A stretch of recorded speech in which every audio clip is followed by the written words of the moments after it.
What's your word? Now, as per usual, I know some people don't like long introductions, but if you allow me a split second too, the guy on the bottom of your screen right now is considered to me one of the most vocal promoters when it comes down to entertainment and especially DJs and music.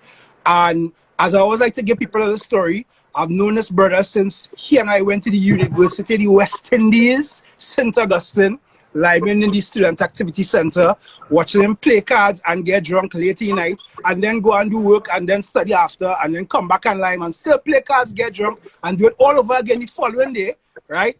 But it's very, very good to see him move on and do some of the great things that he's doing right now. So I want to introduce Laird Agard, the man in charge of Friends of Friends. What's going on, my brother? Hi there. It's a pleasure to be here, first of all. Yeah, I thank you for coming on. Now, as usual, I like to give those stories. Many people would not know, but Laird was not Friends of Friends before. He was actually Tango and Cash. I was going to wrap a video on my phone to show you the Tango and Cash video. That's still on YouTube, eh? It's still on YouTube. That's still on YouTube, eh?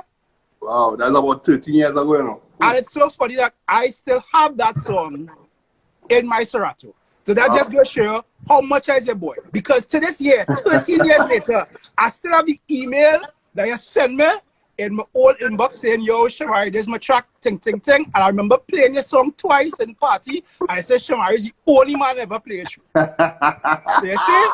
That just goes to show. Why, you're doing history while you're doing research? Yeah, now this thing is a serious thing here, boy. I can't come and do this and not make sure I'm come prepared. So, I mean, obviously before the interviews, but I don't call them interviews, I call them conversations, because it's not like I just asking you questions, but we're actually trying to relay information to people as well too.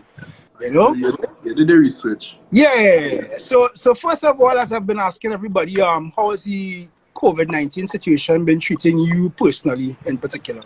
Well, me personally, it is a bad thing because number one, I own a bar.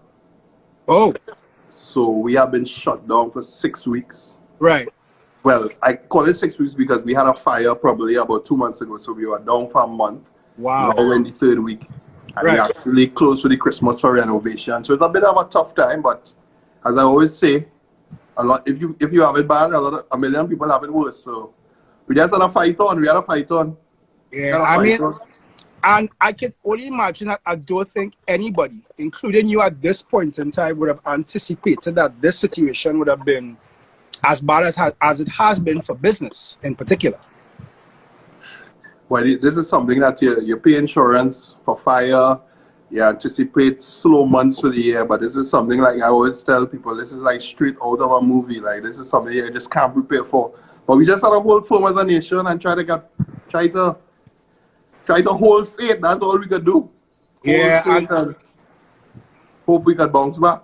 Yeah, this is not gonna be easy, trust me. And one of the things I've been really discussing with everybody, which is something I personally passionate about, is that I think that the entertainment community, by and large, has not really done as much as it should have or could do to be able to at least bring people to some level of sensitization. As I always give the example, I gave this example to Preedy about a month ago, that in his platform as an artist, there are going to be people that's going to follow him more than they might even follow the Prime Minister, right? And that might be sad to think, but it's just the truth now. So I don't know what's your take on that, if you think that artists, entertainers, people who at this point in time are influencers, as we call them, if they've been doing their part in terms of encouraging people to practice social distancing, encouraging people to not spread fake news, that kind of thing. But before that, I think it comes down to everybody has to look within itself. It doesn't, to me, it doesn't take a social influencer per se. Correct. To aid people to be responsible. You have to look within yourself and be responsible. Shomari can't tell me to be responsible. I have to be responsible and understand what is going on and be aware. And then to the second part of your question, yes, they have a part. They have a part. And they should encourage people to do the right thing. Yeah, I agree with you. Now, but everybody has to look within themselves. Nobody can tell somebody what to do. I totally agree with that. Now, a lot of people know you very well. So everybody in the comments right now wanting to know if you're drinking apple juice or rum. Kasi Kester, Catalyst Promotions, now asking if there is rum or apple juice. No, well, I took like 11-day break, so today I broke my fast, so that's why everybody laughing at me. 11-day break. 11 days. Normally it's 11 hours a day, so it's But this wasn't supposed to be a Lent thing. You wasn't supposed to be giving up that for Lent.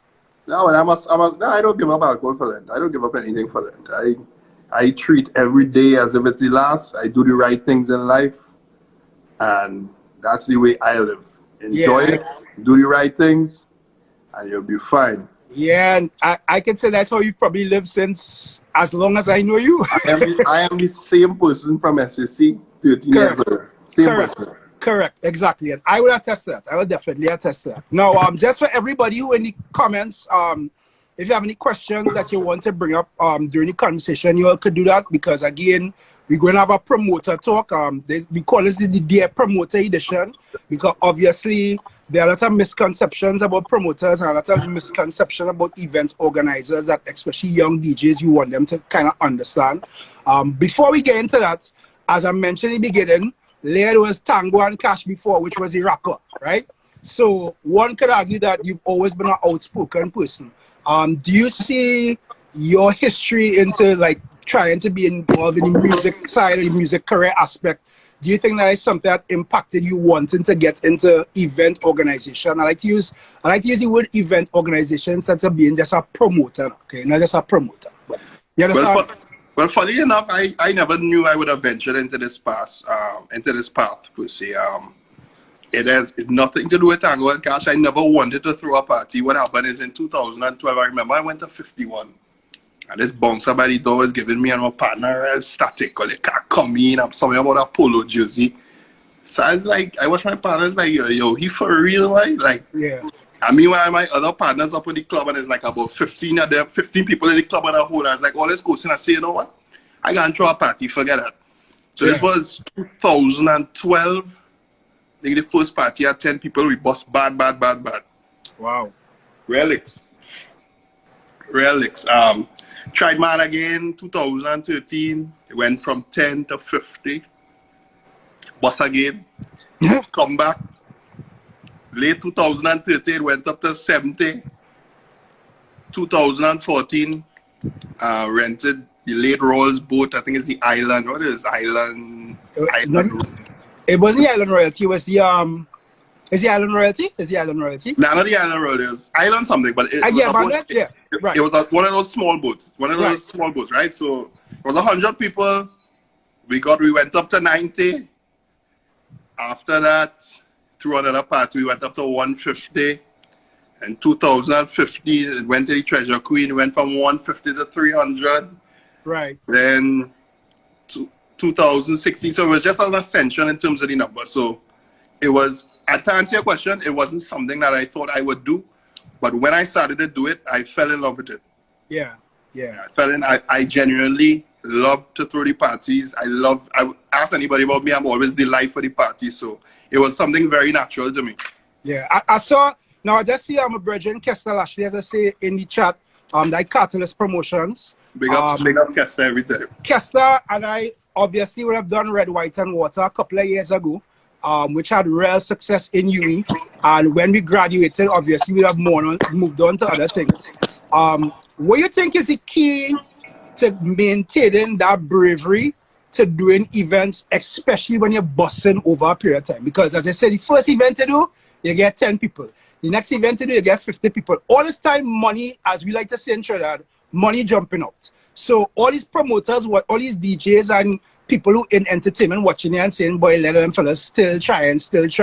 But what do you think really is the key to actually keeping that bravery, having that belly to continuously do events, even if it is like not being successful at the point? No, like I get tired back to even when we used to do the hip hop, like the amount of rejections we got, like over the years doing hip hop, like locals doing hip hop, we used to watch us like crazy, but we just believed in ourselves. It was you and Hashim, right? It was a fella called Collie that was Tango and Cash, and Hashim was like the Nate Dog of the crew. Right, exactly. Yes. Hashim was the Nate Dog. Yeah, he was a singer. So I related it to the hip hop. Like everybody used to about you're crazy, what you're doing, and I just stuck at it. We had points in time like we did a song, and we did a video, and the video was total shit. When the guy gave us the video, I was like, what is, I believed in the song so much that I went and did over the video. And that video was #1 on Synergy for like 3 or 4 months. So it's the same thing in terms of events. Like, it's a learning curve. Now, from 10 people to almost 1,500 to 2,000 for Carnival, it's better that you fail early and learn from your mistakes than later on. Right. You have to keep at it. You have to love it. Passion, perseverance equals profit. Right. If you love it genuinely, you will make money. You can't be concerned about the money in the initial stages. Yeah, I get that. I get it. Now, also, too, for the people in chat, like Adam, who just joined from doing a live show. Adam. This is supposed to be a PG show, yeah? No, Laird had no cover for him out now. You understand? But I will be 100% honest with everybody. One of the reasons why Chacha and I decided to actually talk to Laird and have Laird as the first promoter for this conversation is because Laird have a particular level of reality in terms of what he's saying. And sometimes it might be blunt, but I think to some extent people need a little bit of bluntness at times to understand how serious something is now. You understand? And especially on that point, what do you think is the biggest misconception that... Let me start with the public. What do you think is the biggest misconception that the public have about event managers or promoters? Everybody feel the promoter balling. Everybody feels that the promoters makes money. Right. And that everything is okay, which is not the case. Like, if you run through a promoter's budget, the kind of risk involved. Let's just draw an example. Right. I live Cascade, so Boy Scouts is right there. I want to read Boy Scouts. 25,000 off the top. Right. I want to call Wally or Tank for a good sound system, which might have some fencing and stage and truss. You're looking at about 40,000 there. Right. I go to the court, I get police, they will assess the area, they say, oh, yeah, boy, you have holding 2,000 people, yeah, jam all it. $25,000 in police. 10,000 in fire. You still have to handle a security firm because the police want nothing to do with the door. That might run you next 6,000. You still have to do promotion. You still hire a videographer, a photographer. You have to print tickets. You have to put decor. You have to pay your DJs. You have to pay your artists. You have to pay an electrician to run lights throughout the venue. You have to rent toilets. Right. You have to get toilet attendants, clean up. So at the end of the day, the gist is all of these things add up. Right. All these things add up. So when people think that it's easy, it's clear cut. Give me 50 comps, give me 100 comps, give me 200 comps. You know, we love comps down here. Yeah. Everybody feel like a big fish. Yeah. So it's a very difficult situation. So the DJ that you had the other night, Areta, when she said sometimes she throws parties and she never made, she's keeping at it. But she knows sometimes that when a promoter says, I genuinely cannot pay you, she understands. Right. But I don't believe in that though, because any day it's you know what you're doing. Nobody forced you to throw a party, so the DJ should not suffer. You shouldn't be giving anybody excuses. Yeah. Now you raise a point which has come up with me and my Zeal team on occasion, and I wasn't going to actually go into a party conversation because like I have all my questions ready, whatever. But you raise the issue of comps, right? So, from a promoter standpoint, for people that probably don't understand, what do you think outside of giving to entertainers and DJs and people of that importance, what do you think is the importance of giving comps to random people? I'm not talking about your friends and things, I'm talking about people who really, like, what do you think is the real reason for giving comps? And why do you think Trinis are so, I mean, yes, it's about freeness, however, but for whatever reason, like, individuals might have the money, and they still wouldn't want to pay now, you understand? So you would see your brethren doing something and you want to support your brethren, but you walk up, you understand? And I mean, again, I don't mind, and I don't think anybody could give wrong if it is that you have people that you want to invite to the event, but at the same point in time, like, why do you think people in Trinidad are so fascinated with this idea of getting a come to go to an event? Because everybody feels they're a big fish. Everybody feels they're a big fish in this country. From the promoter's point of view, comps, the way I deal with it, is in a certain manner, I will give somebody a comp. I'll say, yeah, but sell 4 tickets for me, sell 3 tickets. You understand? Like, do something for that comp. Right. If you're a social influencer and have 50,000, post everything I tell you to. Or Right. everything that is forwarded, post it. It can't just be, yo, I want to come. What are you adding to the party? Correct. And if I give 1,000 comps of all the expenses that I listed, what's going to happen to me? Correct. Correct. And then what has always get me is that the smaller promoters, or the people who I consider smaller promoters, the friends of friends and everybody else who doing the events and have to real crunch the numbers entirely because, you know, you might not have the kind of capital to invest, which is a topic we'll go and come back to. They would want to get a comp from you. But all the bigger guys, they're looking to buy the ticket and they're looking to rush the ticket when the ticket now come out. And I don't know if that is something that you feel is part of the game, if it's something that you feel it offends you. I'm not too sure how you feel about it. No, that does not offend me at all. It's just the way it is.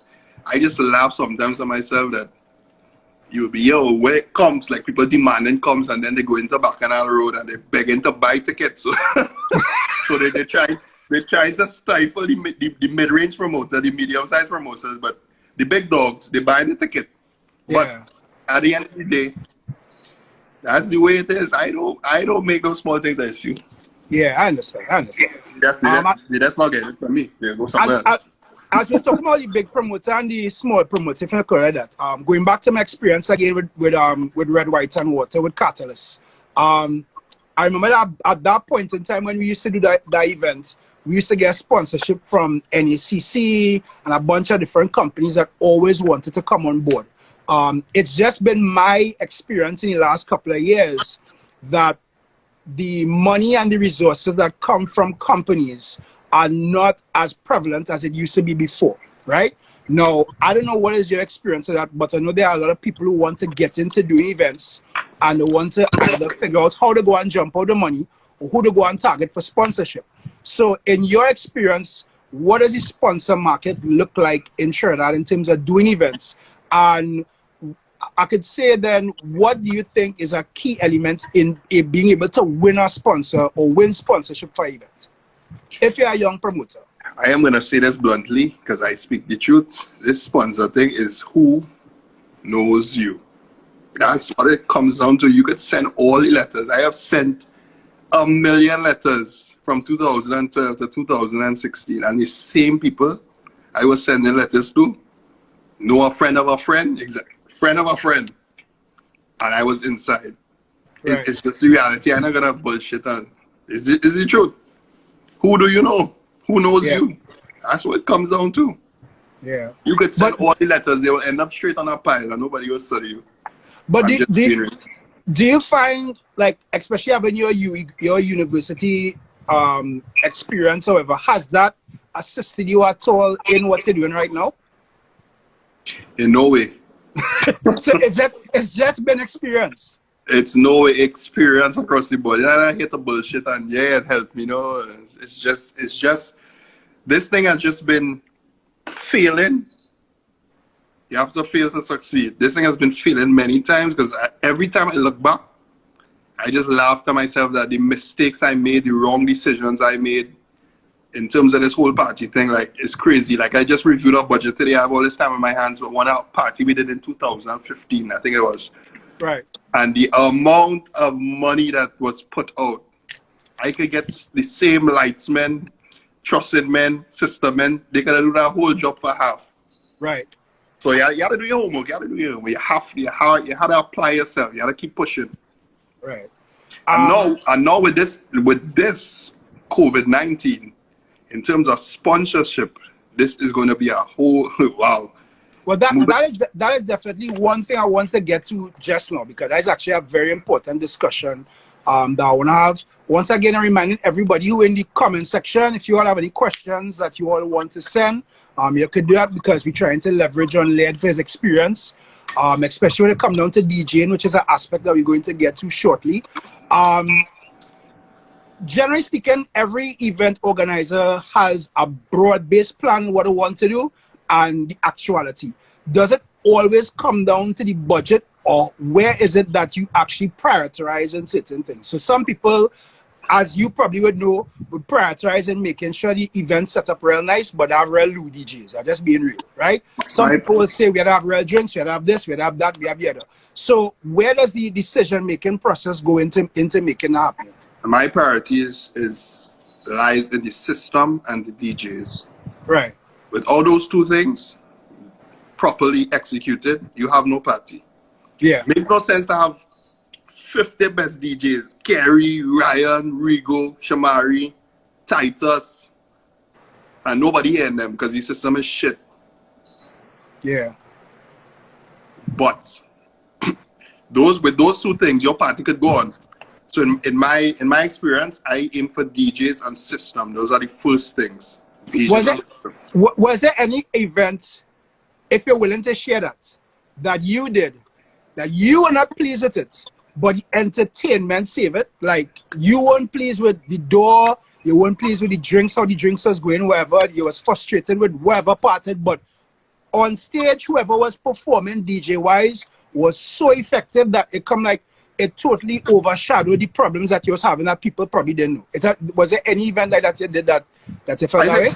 I think in all events, because something always goes wrong. Something always goes wrong. That fete, we did Carnival Thursday.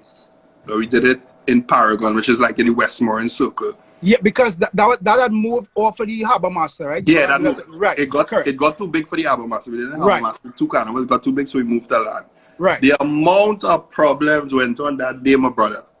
The head of the West. I didn't even know it had a Westmoreland Association. Yes, it does. It does. And EMA and thing and turn down and this and that and boy. And I am a man believing the system had to be banging. So boy, that was problems from the start. The people in the back wasn't hearing it. It was a whole issue. But at the end of the day, back to your point, the DJs, Kerry and Shane and Kevin Crown flattened the party, and I was, so it was like nobody studied that. Yeah. Do you think that there is, that's just again my experience as well, there is a real hypocrisy for carnival events and events outside of carnival? Because I totally believe that the rules that apply during carnival, by the time Ash Wednesday go on and you do a party in June, you're definitely not going to run into the amount of red tape and bureaucracy that you have to go through to get an event done. That's just my experience. So I don't know what's your take about that.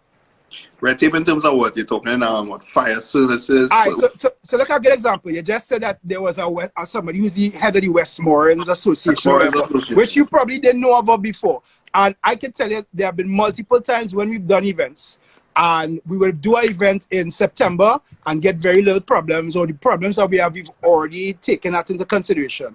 Come carnival time now, well, you have to pay this person this, and you have to pay EMA, and you have to pay cut. Now, yes, you're supposed to pay those things generally, but for whatever reason, when a party happens outside a carnival, nobody from cut on your door. You understand? You think about it, everybody looking to make $1, from the police to the fire to cut to everyone. Is just a fact. Like the strength that I got for Carnival Thursday in terms of police. Like people was walking through there and wanted to know if we were in the headquarters. Like and like about my strength was like 30 police for like a 1,500 people event. Like, and it was ridiculous. Like. But what am I to do if I am given a $24,000 police bill? What am I to do? There's nothing I can do. Yeah, and on that note, which is something I had a discussion with, I think it was DJ Puffy about last week Sunday. And that was from the DJ's point of view. Do you think that we could ever reach a point where, if it does not exist in a small way now, that we could have an event managers or a promoters association? Because I did see some traction happening with that during Carnival. I saw a couple of, what I call them bigwigs, looking to form an association. There actually is a promoters association, which I am a part of. Right. There is a promoters association. They have been trying to solve these issues for years, but again, it's just time, and the same thing is happening because the powers that are there, you know how this country goes, as I keep saying. Yeah. Yeah. So it's just the same thing over and over. Like last year was a big deal about police strength, and everything just flatlined. Yeah. Nothing was said, and the same thing happened this year. So what are we to do? Yeah, the structure, I think we're not very structured when it comes down to certain things, and the goalpost moves every year. You understand? And last year you'd have 10 police, and then next year they just tell you you'll have 100. And you probably won't have that greater increase in patrons, you know. But just because there's no real structure to what goes into the decision making as to the strength for certain things for events. That's just my belief. You understand? It's overdone in terms of the amount of police. Like at these events, it's too much. Like I have gone to Jamaica Carnival for the last 5 years. I always draw this as an example. I've been to major fets. I've not seen more than 10 police at any event. Yeah. Like in totality, like it's kind of crazy. Imagine you throwing a party for 1,000 people and your police and security bill and fire bill is $45,000 to $50,000. Yeah. Yeah. Like just think about that for a second. Like people think it's easy, and yeah, but and especially for a person like me, like I am a very different promoter because I am not afraid to do different things. If you watch all my parties from last year coming up, friends of friends parties, last year we had Yum Yum Land, which is one of our signature parties. It's a play on all this sweetness. Indulge your desires, where indulge yourself and your sweet desires. Right. So it's a full array of sweet decor, ladies dressed in pink, sweet colors. You get your alcoholic snow cones, alcoholic gummy bears, alcoholic cotton candy. It's a whole production. Decor bill is humongous for the scale of our event. Yeah. Last year we did a cruise called FOF Royal. Right. We did a whole James Bond series, 3 parts, like it was power to yeah, I remember promote. seeing up them videos. Yeah, yeah. And then you come on the boat and people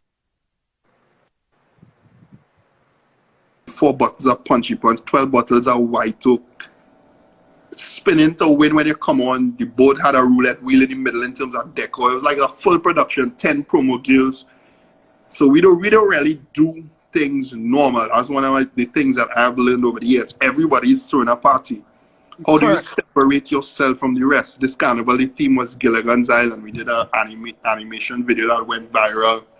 Tim was Skipper, I was Gilligan. It went viral. Whole Gilligan's Island concert. So you have to separate yourself. That's the key. Yeah. You have to separate yourself from the rest.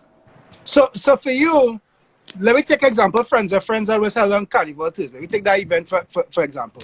How long did it take for you guys to come up with the concept and build the event to execution? Because when I spoke to Private Ryan 2 Thursdays ago, he told me that Soca Brainwash production usually starts the year before Soca Brainwash. And that is why I don't like to call you fellas promoters again.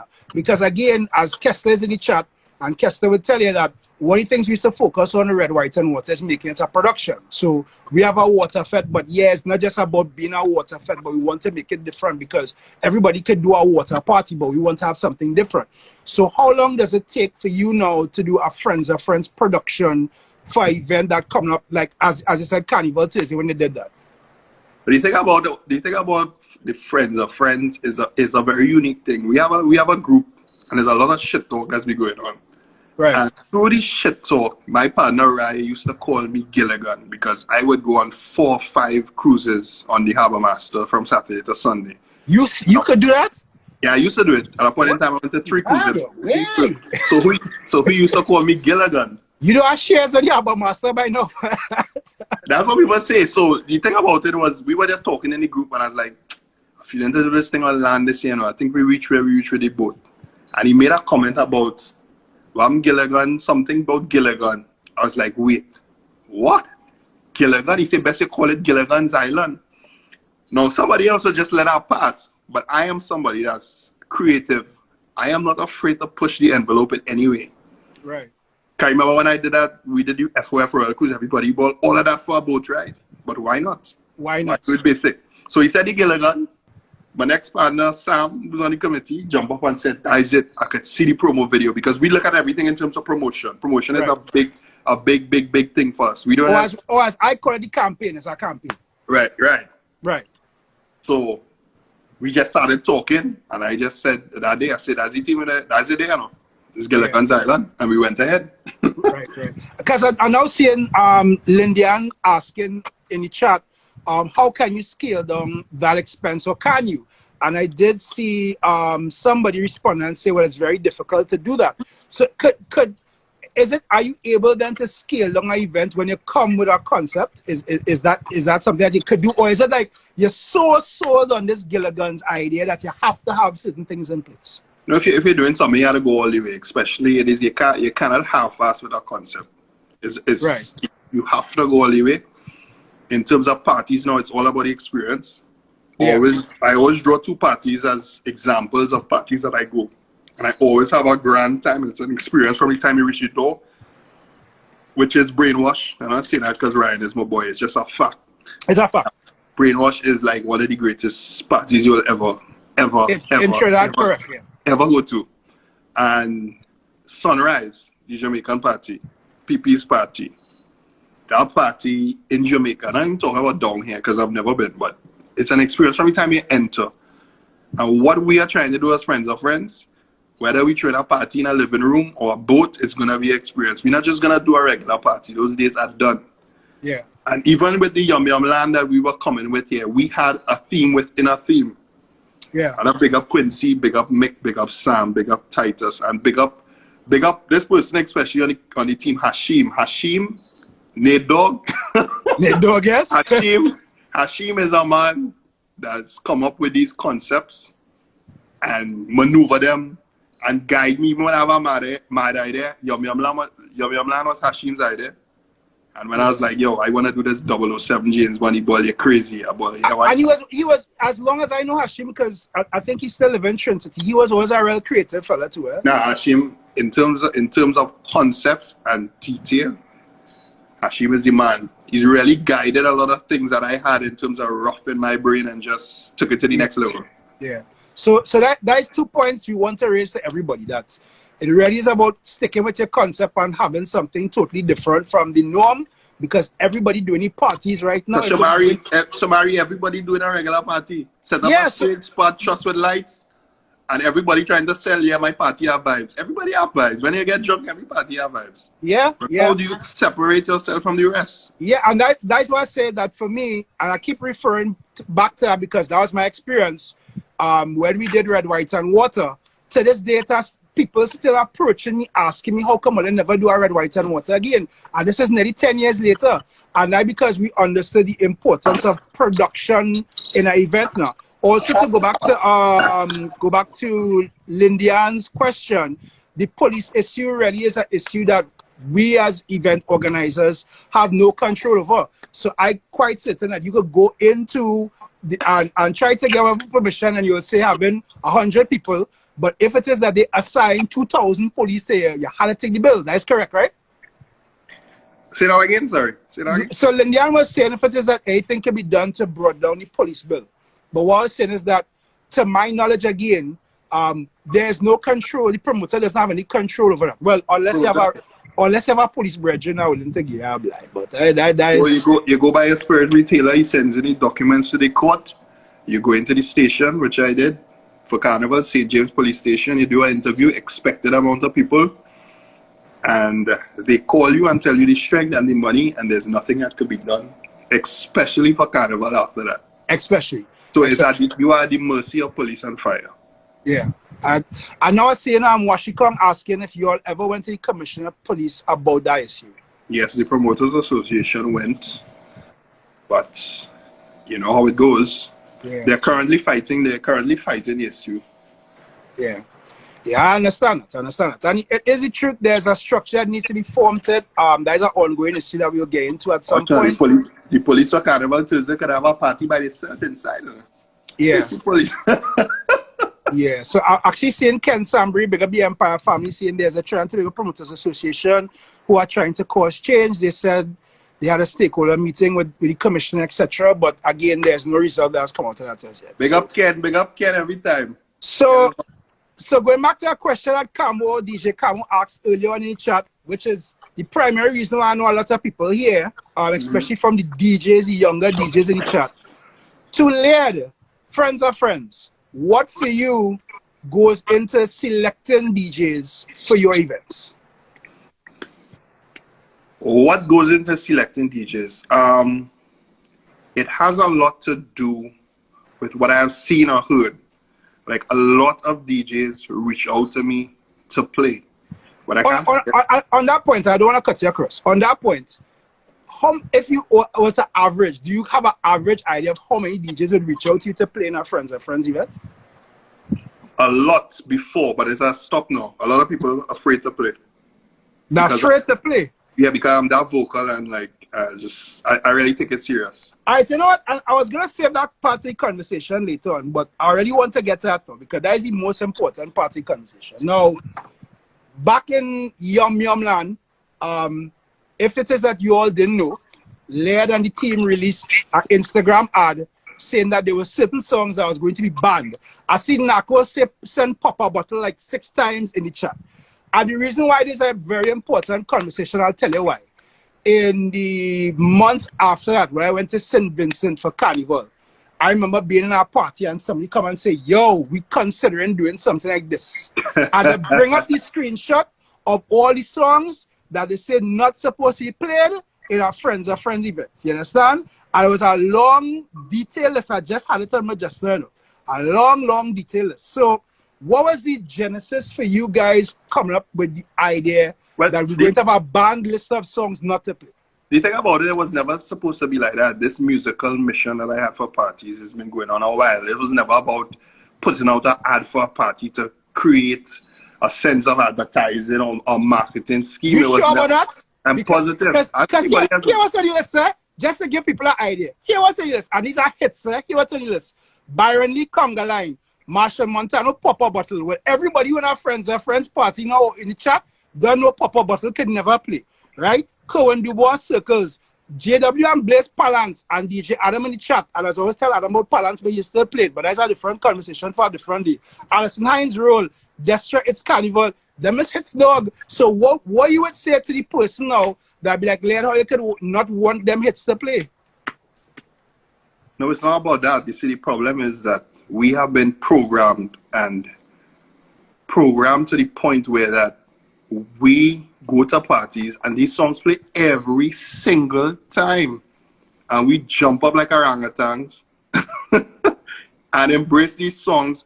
My thing with it, let me get back to the original point. This was never done as a marketing strategy. This is something that I was very passionate about for years, about DJs just playing the same thing over and over. Right. A man play Haunted Feeling, he goes into Pop-Up Bottle and then runs in the crowd and says, form a circle. Look, right? So he says that part. The crowd is going one way, you pull it down and say, I'm going to take you on a musical journey, strange. And then you cut into the sizzle of what we know it. And my thing was, it wasn't a matter of marketing. It wasn't a marketing ploy. It's something that I felt passionately about. And when it was put out, all kind of messages about what you're doing and this man, who is this man? Who is he? What has he done? No, you get real traction. It was not about that. It was just about challenging DJs. You're coming to Yum Yum Land. You know that you are not going to get the same music over and over. How refreshing it is to go to a party, enjoying yourself, and somebody just play a song at you in here and you hold it and go, oh God, yeah, what is that? Yeah. How refreshing is that? Yeah. But we have just become so programmed to hear the same thing. If I say 50, you say 6. When I say Biggie, you say Small. First stop, fuck your bitch, and click. Oh, come on, Ross. I know all the mixes. I know every single one. Challenge yourself. And that's the good thing about Friends of Friends. When you come to a Friends of Friends discotheque, you know the music is going to be good. You know it's going to be good. And one thing, and just in conversation, one thing I try not to do too is to hire the same DJ back to back. The only man that's played every FOF is Kerry. Because Kerry understands what I am about musically. I could message Kerry and say, yo, Kerry, here what going on, boy. I tell him last party, I say, Kerry, play Case I'm Missing You Now. Run a Jet R&B segment. Flatten. When I say flatten the boat, total destruction. But I try not to hire the same DJs over back to back. Right. So for instance, for the cruise last year for Carnival, I had Kevin Crown, Rigo, Titus. Then for Yum Yum Land, it was Kerry, Chucky Ray-Ban, Assassin. For the boat ride last year, I even did something totally different. I hired Tech Songs, which is known as a downtown DJ. I hired Tech Songs, and you destroyed the boat. So the key is you can't be afraid to make decisions. I didn't even tell my committee I hired Tech Songs. Wow. I didn't tell them. Everyone like, what are you doing here? I said, don't worry. And when he came flat, and everybody watched me like, what? so that I guess the major point we get into is that you hired DJs based on the difference that they could bring in terms of musically to events. Exactly. And people who I believe in. People I believe in as a key point. Because I'm going to tell you something. I'm doing this thing so long. It's 8 years now. A lot of people have played. You give a man a blind. I know you're going to reach to that point, but a man say, yo, thing, you hear him in a bar. He's singing real good. And then you bring him on the big stage. There's a difference between shelling for a band 15 to 2,000 people. That's a reality. So over the years, I've tried to give people a chance. But most times, it doesn't end well. So I rather go for the experienced people. That's just me. So it's very difficult sometimes for a young DJ to break through. I'm being honest. And I hate the bullshit. This is facts. Especially with me, it's hard. So then let me stick on that point, because again, we have plenty of young DJs who would be looking on into this conversation, and they're the ones looking for that opportunity to break out into a mainstream event. You understand? Probably they never had a promoter to give them the opportunity. And I'm very big on mentorship. I'm very big on us trying to bring up the next generation, which is actually one of the reasons why I agreed with Group Theory that we should be doing this. How challenging is it for you to be able to give a young DJ a chance, balancing the fact that it's an event concept production that you want to keep running, but also because you want to give somebody a blind? It's a huge challenge. It's a huge challenge because I said I did that for 3 or 4 years, and 90% of the time it didn't go good. So I just had to look back, analyze, watch, and I had to hire the more experienced people. What I could say is, for me personally, you have to keep at it. You have to try to create your own niche. All right, you have to go fit. But I'm saying, I am here from a promoter's perspective, and I'm telling you, it is very, very difficult. Because somebody could message me and say, yo, check out my mix. Yeah, that's your mix, but I don't know how you're gonna react in front of people. Right. From a promoter's perspective, I don't know how you're gonna react. And if you go out there and play shit, and I am the most vocal person, the most vocal promoter in Trinidad and Tobago about DJs, and you go out there and play shit, people are gonna watch me like, ooh. So you ever had a case where you give a DJ a blind, and 10 minutes into the set, you have to go and hit him, I already tap on his shoulder like, I think that's the time there, brother. No, I wouldn't do somebody that. Right. I wouldn't do somebody that. I let them ride out. I'm not the person to shout at somebody and humiliate them and pull off the stage. I would just know that it's never again. What I might do, just curtail your time. So if you're going an hour, I'll say, yo, half hour, wrap it up. Yeah. Right? You have a way to do things. I'm not insulting people and embarrassing them and shouting. It just wouldn't happen next time again. And even with that, no, I know you since 2007. This was 2006, 2007. Right, 2006, 2007. And even if I've done one event or two events for you guys, at the end of the day, I still consider you somebody who I have a good relationship with because of the years I know you. So I think a lot of times people think, okay, because somebody might be a friend, you should automatically book them for events, or you should automatically be involved in event now. Is that also challenging for you, like having friends who are involved in the events, involved in event planning, involved in events in total in Trinidad, and probably is a DJ that's in a long time trying to get booked? That's never an issue with me, because you always remember this: all 9 businessmen fail. I'm not here to be liked. I don't want any friends. If you're my friend, you'll understand. I have 2 DJs on my committee, but it's understood that they cannot play at every party. It's just the nature of the business. I want a distinct and different sound. And as a leader and a businessman and a entrepreneur, you can't be afraid to tell somebody no. Yeah. That's just the reality. That's my code. All nice businessmen fail. When they say, yeah, you like it, he's so nice, he's so cool. Pressure. Trust me. Yeah. It's the reality. Yeah. Right. So we're back with Laird again to wrap things up. You were saying just now that you choose DJs who could come with a difference. And going back to the Yum Yum Land list, because again, it was I look at it as a comprehensive hits list, because there was really some hits that people are accustomed playing, right?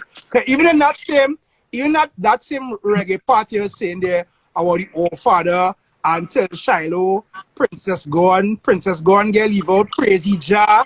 That get so much times what they want to hear that boy. You understand? In the hip hop set, it was All I Do Is Win, with it. Like you can't play All I Do Is Win in Solution. Like you can't play that in Solution.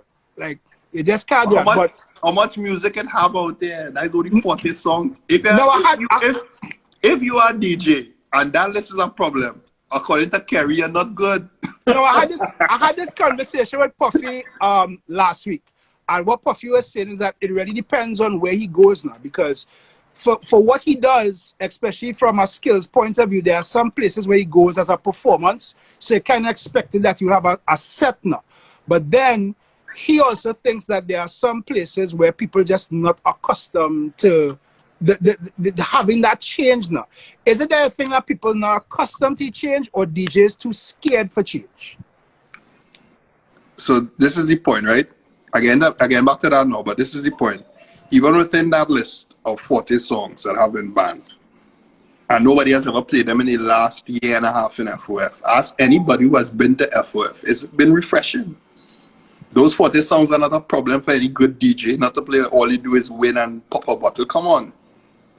I have nothing with, and you see, people think I have problems with these songs. I don't have problems with these songs. These songs are just example of songs that have been overplayed, and when a DJ is not getting enough forward, they're gonna play Pop a Bottle. Me and I both good. I know the producer of the song. It's nothing. I have nothing personal with Pop a Bottle.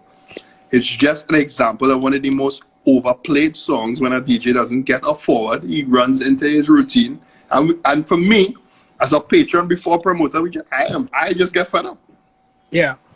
I think it has to do with fear. I think it's fear, and I also think it has to do with a lack of preparation as a DJ, you know, because one of the things I will give Kerry and I'll give Adam and some other DJs is that they really actually put this into the mode of actually preparation for event now. So you'll actually sit down and say, okay, well, this DJ went and play XYZ. I don't want to start with the normal tunes that this one going to play, and I'll play I'll play out of the box. As Adam said, it's a comfort zone. So for a lot of DJs, the pop-up bottle. No, I just saying now, for a lot of DJs, the pop-up bottle, the All I Do Is Win. It come like comfort zone songs. Them come like the songs that you know, if you're not getting any forward at all, if you play this song, you're going to get a response now. But I also look at it as your confidence in your craft. And if you don't have the confidence in your craft, you're not going to be able to want to do outside of that norm now, because it is a comfort zone. Yeah. I don't know. But I just know when it comes to me and my parties, the significance I place upon DJs and music, that DJs know they have to be on the game. They have to do their research. You can't be paying $1,500 to $2,500 for a man to play, and you come in to play a 51, let's say you're playing for 8-9 years. It don't work so.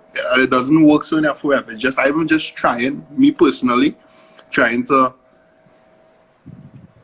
extend the experience through the consumer who's paying to come a party or coming to a friends of friends. You're not going to hear the same thing over and over. That's part of the experience. You spoke about the experience before in terms of deco. That is part of the experience too. We are going to take you on a true musical journey that you didn't even know existed. Correct. You understand? But were you surprised when you heard how that ad, if you call it an ad, because technically you can say it was an ad. It wasn't meant to be something to trend, but it was just meant for you guys to show that we were looking to set a different standard in the event. So as I tell you, in going to St. Vincent, and people in St. Vincent telling me that, yo, we're looking to do something like this where we go and ban certain songs from playing. I mean, were you aware that it was getting that much traction up the islands especially? Yeah, well, from the minute it dropped, I was getting all kind of calls. People were tagging. People was like, who is this man? DJs were offended. Who is this man? So you really got hate for that? You got hate for doing that? I got really hate. Somebody on a post was like, boycott that party. But what do you think was their reason for boycotting the party? DJ's just not good. Like, if you have a problem with not playing 40 songs, you are not good. I have no problem saying it. Like, any DJ who has a problem with my list, you're not good. You are not meant to play music. Do some masonry or woodwork or some kind of thing. So, because that's, to me, that's like easy. When I show Kerry and Assassin that list and Chucky, they was shoots like, what's that? That is nothing. Like, come on. So let me be devil's advocate for a second, right? Has any DJ, including Titus who are seeing the chat, has any DJ broke the rule and played one of his songs that was on the Friends of Friends band list in our Friends of Friends event? No, but Shomari, you see, it doesn't matter. Like, at the end of the day, it's not that serious. That's what people don't understand. All I am doing is trying to encourage people to go outside of their comfort zone and try to give the consumer who's purchasing tickets with a different experience. If they play pop-up battles, so what? I don't care. It's not that serious. So this list is just an example of DJs to challenge yourself. I have no problem personally with any song on our list. I want to make that perfectly clear. Not one. But I am just trying. And if I'm going to play pop-up battles, so what? So I don't care. Yeah. Right? Yeah. But from the list, was there any of the artists, especially I could say the Trinidadian artists, or any of the regional artists that saw it and felt offended and messaged there directly? Anybody? Nah, Red Rat was real upset. Red Rat was upset. Red Rat was upset. There was total. You serious? What do you mean? What? How did that interaction go? It's like Red Rat message you and say, nah, no, dog. It was like on a profile about who joined this party, something stupidness like that. You serious? Yeah. Damn. So nothing big. Yeah, I mean, what I'm saying though, more importantly, is not that serious. That list is just an example. DJs, challenge yourself. Yeah. Challenge yourself. It's not that's all it is. Challenge yourself. Yeah, it's not that serious if all I do is win plays. I'm not gonna run up and ball, tell you about your mother and pull up and not pay. It's not that serious. Yeah. But you have to know when you come into a party that I promote and throw, and that Quincy throws, that you need to be on your A game. I talk the most shit about DJs. Don't come to my party and the DJs playing shit because I'm going to get burned out and look like a fool. Yeah. You understand? Yeah. So that's all it is. So that's all DJs, all their challenge, all their self. Just do that's definitely one of the main things so that's one of the three main things we want to get, especially for the young DJs in this list. One, you really have to do your research. And two, you need to challenge yourself when it comes down to playing different. You understand? You really need to challenge yourself, because challenging yourself also means that you're going to do the research music-wise. You're actually going to do the research event-wise, because, and that's another thing as well too, I've seen guys begging, and there are certain DJs whose names I wouldn't call, but begging guys from up the islands to come and do events, and they would call me as a point of reference.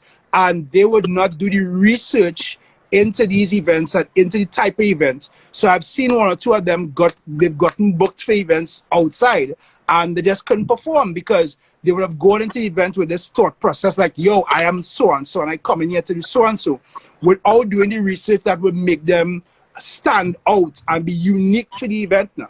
And I think that is one of the things that you're trying to accomplish right now. That's all. It's not, I want to get something clear. It's not personal malice against this DJ that I don't like it. A lot of people have a different interpretation of what is going on. I feel like against them or trying to fight them down. And why? No, I don't know nothing. All right, but fine. All I'm saying is, for me and my disco, when you come, be on your game. You could do what you want. You could play pop-up bottle, circle into haunted, feel it into all they do is go into Soldier Boy, tell them into 50 and hit them up. You could do that every day. That is all the business. Into the Princess gone. You could do that. Let me ask you a controversial question then, right? Obviously, you're saying that you could do whatever, but you want DJs to be on the A game.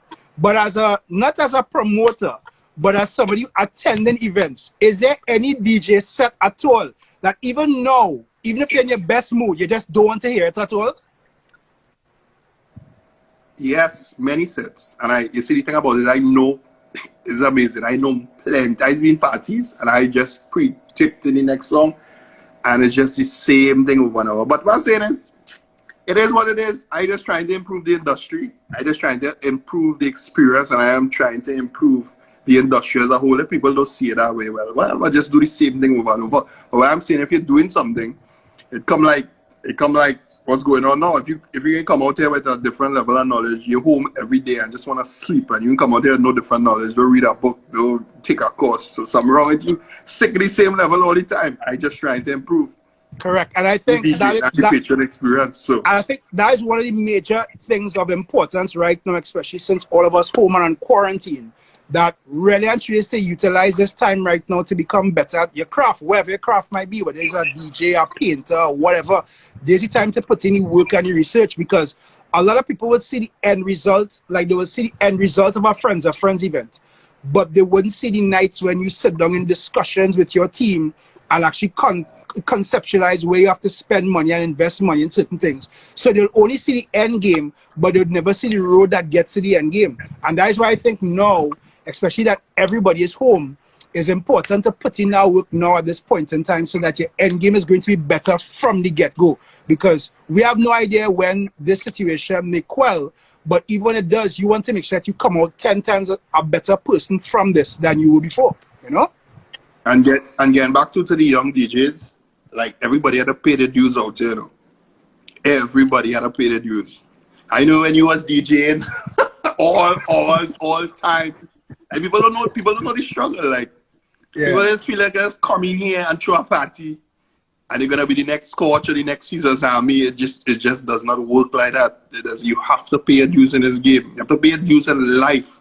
And correct. If it comes too easy, it will be taken away very easily. Very easily. That's correct. So that's just, I believe. So in terms of, I saw a comment there about DJs, like how they get in the game, like that's not right. It's just, it might be right, but you have to pay your dues. Yeah, and that actually, just to let everybody know that tomorrow night, we're going to have a discussion with Scratch Master, which is definitely a part of the conversation I want to have with him, because that's a real important in terms of knowing the balance between paying your dues and understanding your worth, which is something I see is important. Like, you understand that you have to pay your dues, but you also understand your worth. And the chat right now, if you're seeing many chat right now on Titus case or everybody case, but we'll come back to that. I want to deal with something quickly, because obviously we want to wrap up just now. Obviously, COVID-19 has affected greatly the events industry, not just in Trinidad and Tobago, but internationally in total. How do you see the effect right now of the shutdown impacting the event industry in Trinidad and Tobago moving forward? It's going to impact it in three major ways. The first way, obviously, is the economy, the purchasing power, the consumer. We don't know if people have money to party, number one. Come out of this, you don't know if people are losing jobs daily, people are not receiving income. And it leads to my second point. We don't know the mentality of the consumer in terms of their psychology. Do you want to go in an environment now where you have 12 to 1,500 people? I think if you are having a party for 3,000 people, expect 1,500. If you are doing a boat cruise, you might have to go from the Harbour Master to the Pelican, because the numbers might be in half. Because we don't know the psychology of your consumers.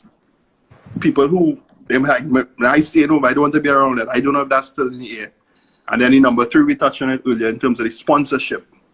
The little head start you might get in terms of the sponsors. They're not, I wouldn't be there again. Because these Angostura, Carib, all these companies, they have been closed. And they are going to cut back. That's just the way it works.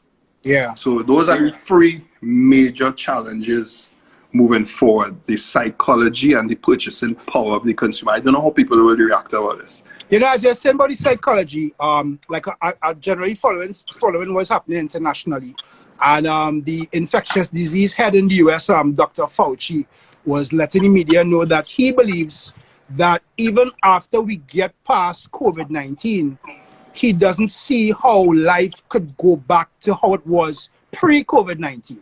And that is something I think is going to really, really impact the entertainment industry in total.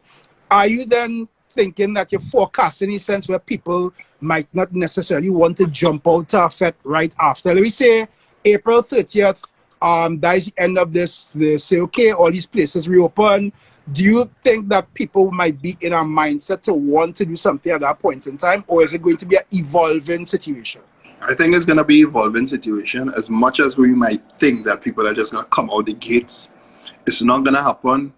Me personally, the next event was supposed to be June 28th. That was supposed to be Yum Yum Land. That is off for sure. Doesn't matter if tomorrow there's a vaccine, it's off. Because it's months of planning, stuff has to be ordered, that's off. The next date we have is September 27, which is supposed to be Royal, the boat ride. I'm holding on to hope that it could happen, but in my mind, all events are done for the year. That's just my thinking. Yeah, because carnivals have been cancelled. Exactly. And if carnivals, which are part of a GDP of our country that depends on tourism and people visiting and investing foreign investment into our country, who is to say now that people are going to be able to do normal events and people are cancelling major festivals for the entire year, you know? And then what would happen to if, let's just say, there's a vaccine? Let's just use July 1st as a gauge. The vaccine, everybody, what will happen now is every single promoter in Trinidad and Tobago who has a party backed up from April to July, which is 3 months, so we want to throw a party now. Right. So the level of competition, coupled with the fact that you don't know if people are going to party, that spells disaster to me. Because I put out all our money and then chill out, FWF, best line, everybody on the same day, Prime on the same day, Zale on the same day. You understand what I'm saying? That's a serious issue too. Yeah. And I mean, but for you personally, as somebody in the events industry, like, has this experience, I guess, impacted your motivation to still want to do events, knowing all the challenges that we're seeing going forward right now? When you think about me, I love a challenge. Like I told you earlier, I love to be the underdog. I love when people say, yo, nobody come to a party. I had to give them a reason now as a promoter. I have to give you a reason to come to a party, whether I reduce my price, whether I come on different avenues. The show has to go on. So with me personally, that's gonna give me this is gonna give me extra motivation to go extra hard. Yeah. Yeah. I was having a conversation. There's a roadblock. I was having a conversation. Anyway. I was having a conversation with a DJ partner of mine the other day, and he made a comment which I thought of, but the fact that he was actually putting it out there means that I am not the only person thinking about that. What do you think are the chances? Because I'm now seeing somebody saying that what I'm afraid of, though, is the price hikes for these parties when all this COVID-19 thing has passed, and we could very well be in the height of Carnival 2021. Which brings me to my next point. What do you think are the chances of this impacting Carnival 2021 to the point where somebody made a comment to me that they wouldn't be surprised if Carnival next year was cancelled because of this? Right now we're fighting for survival beyond the party sphere. We are as a humanity and a population of the world, we are struggling. Carnival 2021, I want to be so optimistic and believe that it will be gone, but in the event that everybody is not safe and it continues, because the more it continues, you know what's going to happen. You know, and I seen one of my friends said, Dr. Tall in the chat, do you think Trinis can survive no carnival, boy? Like a year, they just come and say, you know, the Prime Minister comes on TV and say there will be no carnival. And the health minister come with the CMO, and you know, the CMO has disposition on TV. Well, we have realized that so. Do you think Trinidad and Tobago can survive no carnival? But we had to survive. We have to, or else we wouldn't be here. Carnival will be in the grave. Yeah. It's just a very, as I said, this is a situation straight out of a movie. I never thought I would live to see this. Just home, like no work, no line, no planning. No, it's crazy. Like I never thought I would see this. But we survive. Look, the David say, look how people respond to KFC closing. So, all right, yeah, well, okay. They big up Devin every time. Big up Devin. All right. Now, but at the same point, I'm like, me personally, I've been trying to keep my creative side, which is why I'm very glad that we at the Group Theory Group could do something like this. But I'm very cognizant of what is happening internationally and how it can affect us. And as you rightfully said, it's like, I think in addition to the health side of it, which is always going to be the presiding factor, the financial aspect of this is going to impact people greatly. And that's going to impact people's disposable income to want to put out money to go to events. And as you rightfully said, the psychological part of if people are going to feel safe to party after all this is ended, you know? I think, do you think now promoters have a responsibility now to be able to kind of give people not just a reason to party, but also to give them a reason to be motivated to come out and to take that risk, because it still is a risk, you know? Yeah, and you see that's the challenge, especially if you're just not doing it regular. Like with me, that's a huge challenge because we give so much that now to cut back, now to spend all that money and you're unsure and you don't know is a huge risk, and you have done no other events for the year to compensate for that income. It's a very, very tough situation. So, but as I said, we have to find ways, even if it's lowering the price, deeming what is more important than others, and just pulling back a little bit.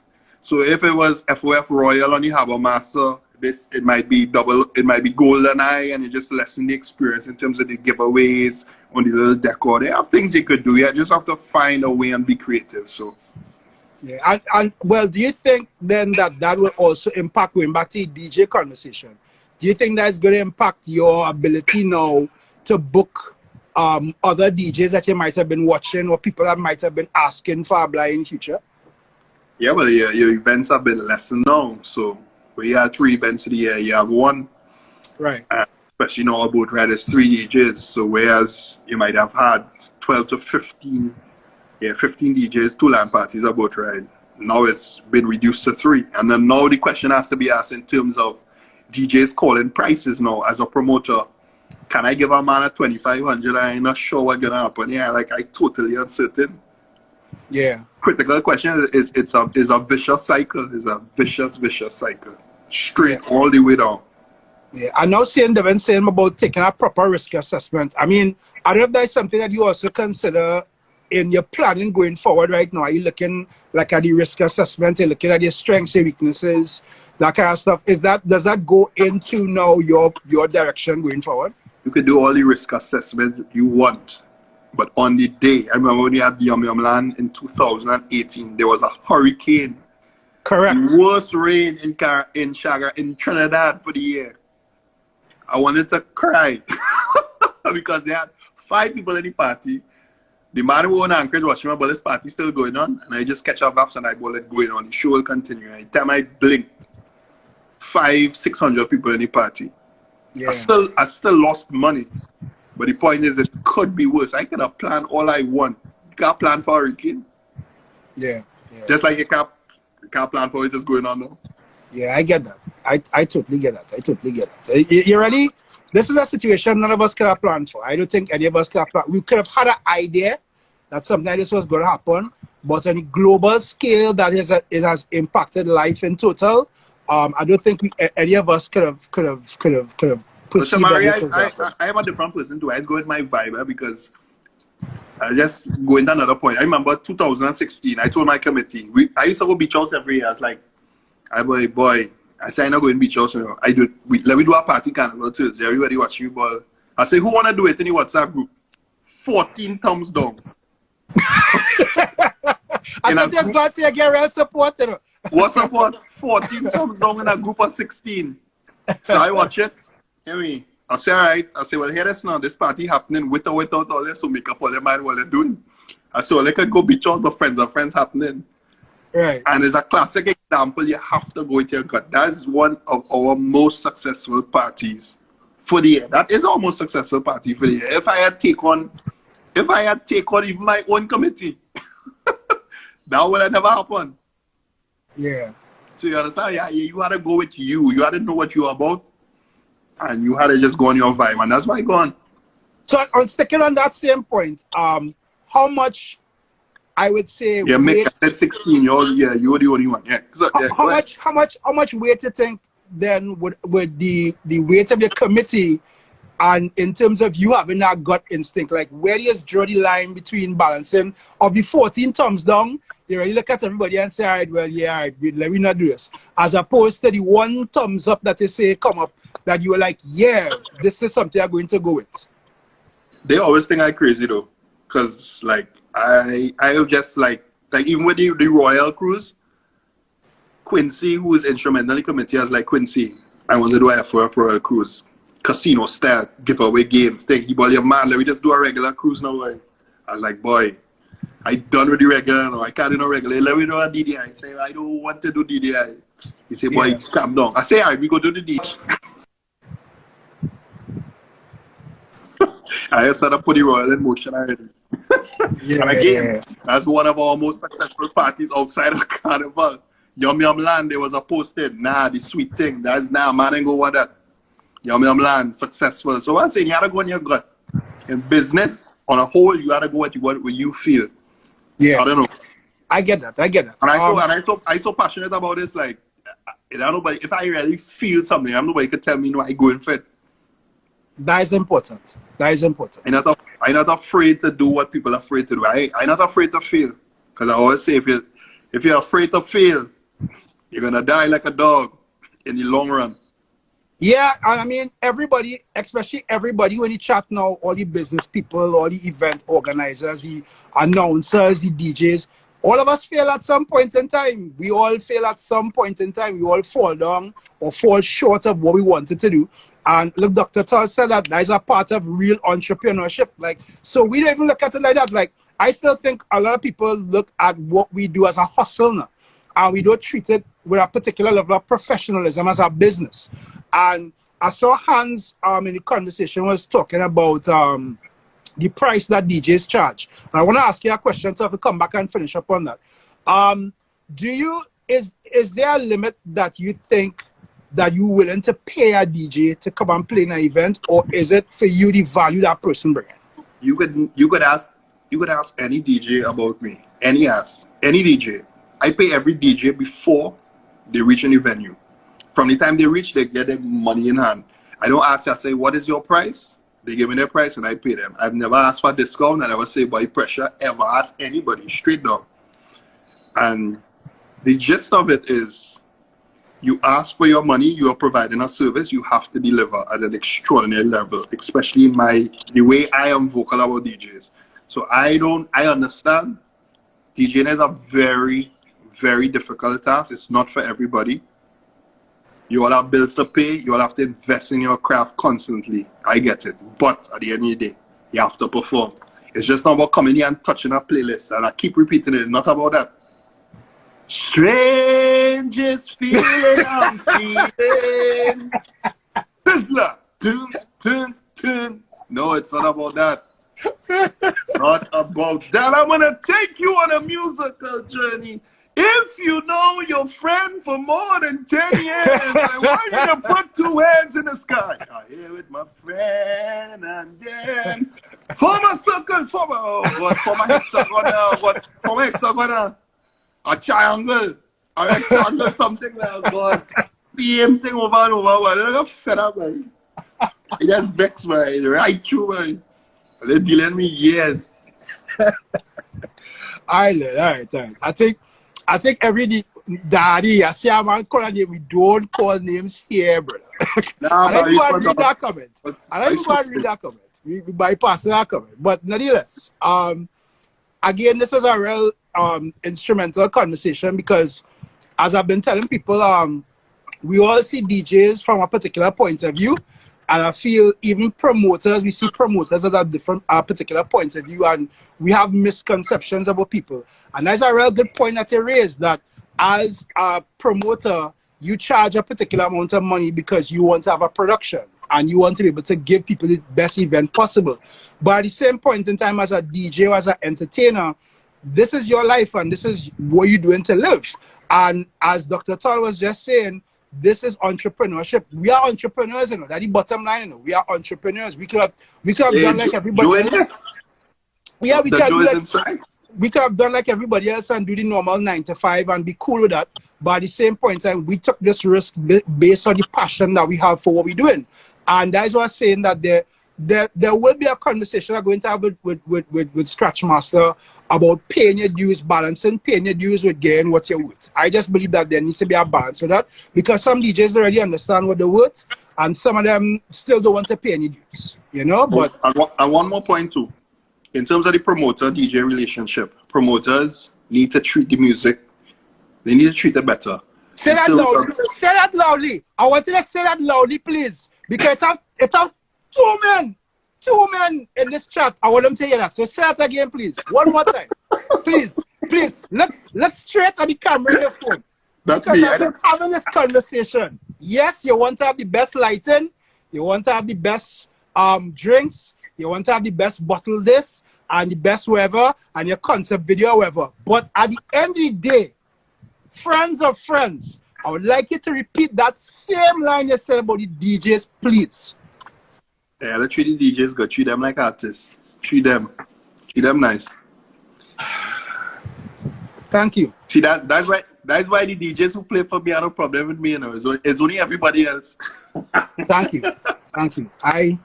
One more point too before we go. Promoters DJ relationship in terms of promoters telling DJs what they want and expect. I think it's important if you're a team, you have a training session, and the training session could be a drinking TGI to discuss how we're going about it, or a WhatsApp group. Correct. You could say, yo, Assassin, what's going on? Like the last boat ride I use as example, Royal. I was like, Assassin, I will just start off nice, cool, easy. He's a professional, so anything he has, so you know. Kerry came, mash up, R&B, all kind of craziness, and then tech songs, who nobody expected, and everybody watched me like a crazy. Mash up the boat, get it uptown, downtown, and it was the greatest ever. Ask anybody who inside it. Greatest ever. Hey, big up C4, my brother. Easy C4. Yeah. That is one of the most important points to raise because it is a relationship that the promoter have to develop with the DJ over a particular period of time. And I even go back to a certain point that somebody was talking to me about the idea that when they were a younger DJ, they just used to go parties for research. I had all used to do it. I remember there was one year in particular, I and Mikey Singh, we just went parties just to go because we wanted to do our research so that when we go out there to perform, we know what we could offer and we know we could offer something at a better level and probably at a different level from everybody else because we are accustomed hearing and knowing what people are doing. And I think that is one of the most important things that we want to leave all the DJs within this track is that you have to be able to separate yourself differently, but to do that, you have to do the research. And sometimes research is not just preparing music, but sometimes it's just going to events. And you don't know how to play a role. Yeah, play a role. So because back to that point about giving people a chance. I remember I gave this youth man a chance in 2014. You're starting off the boat ride. I stress like when you're starting it off, go easy. This man run out all the hits in 10 minutes. You know? Yeah. Like sometimes they give people opportunity. It's just like, I mean, you have to give people that chance. And I am always as a promoter watching the DJs who are next. Like actually, two DJs I was gonna introduce in Yum Yum Land, but it didn't work out. But so it goes. So it goes. Yeah. So Quincy, anyway, big up yourself, my brother. Look, Mikey Singh, yes. Mikey, what's going on with you, boy? Mikey too busy for me, boy. Mikey used to do lights and trust some along. Yeah. Dog, Mikey telling me 3 years now, he go and jump back out. I have everything done set up here already. I can't see Mikey as it. I done. I give up. I give up. Anyhow, Laird, I want to thank you very much for joining the conversation tonight. This was real informative, especially for younger DJs who trying to figure out how to break out there with a big promoter, what they could possibly do. I think that this is something that you can't really spoon feed people, but you can give people an insight and they can utilize that information right now to be able to better themselves, better the brand, and push it towards business. So I really want to thank you for the time, brother. And I want to wish you and your family safety during this point in time. And well, after COVID-19, we will see what happening. We will see what taking place after them. You know. I'm saying this with FOF Royal 2, September the 27th on the Harbour, man. So it's gonna happen. Watch it. Right. Great. Thanks. Positivity is gonna happen. Yeah, we pray the continue, Nicholas. Yeah, man. Bless. All right. Keep doing your thing. Keep doing good things, my brother. Respect. Thanks, brother. All right. Cool.